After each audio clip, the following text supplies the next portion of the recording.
கன்னி ராசியிலே பிறந்தவர்களுக்கு இந்த வருடம் உங்கள் ராசிக்கு கண்டக சனியாக சனி பகவான் உங்கள் ராசியை பார்வையிடுகிறார். நிறைய பேர் கண்ட சனி என்று தவறாக உச்சரிக்கிறார்கள். இது கண்ட சனி அல்ல, கண்டக சனி. கண்ட சனி என்பதன் அர்த்தம் வேறு, கண்டக சனி என்பதன் அர்த்தம் வேறு. கண்டக சனி என்றால் கண்டவர்கள் கண்படுகின்ற சனி என்று பொருள். ஆக உங்களுக்கு திருஷ்டி மிக மிக அதிகமாக இருக்கும். அந்த திருஷ்டியின் காரணமாக உங்கள் செயல்பாட்டிலே சிறிது தாமதத்தை ஏற்படுத்தி கொடுக்கும். சொந்த தொழில் செய்பவர்களுக்கு திருஷ்டியின் காரணமாக சொந்த தொழிலே வருமானம் சிறிது குறைவதற்கான வாய்ப்புகள் இருக்கிறது. புதிய முயற்சிகள், தொழில் முயற்சிகள் செய்யலாம், அதிலும் சிறிது தடைகளை ஏற்படுத்தி கொடுக்கும்.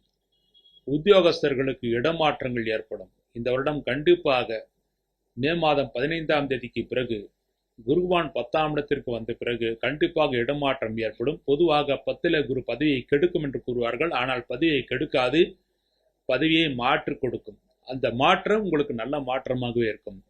பதவி மாறும் போது நீங்கள் வெளியிடங்களுக்கு செல்ல வேண்டிய சூழ்நிலைகள் உருவாகும். வெளியிடங்களுக்கு சென்றாலும் நிச்சயமாக உங்களுக்கு நன்மைகளை ஏற்படுத்தி கொடுக்கும். ஆக உத்தியோகஸ்தர்களுக்கு பதவியை, அதாவது இடத்தை மாற்றிக்கொள்வதற்கான இந்த குரு பயிற்சியாக, சனி பயிற்சியாக அமைந்திருக்கிறது. இந்த வருடம் நிச்சயமாக மாற்றம் ஏற்படும்.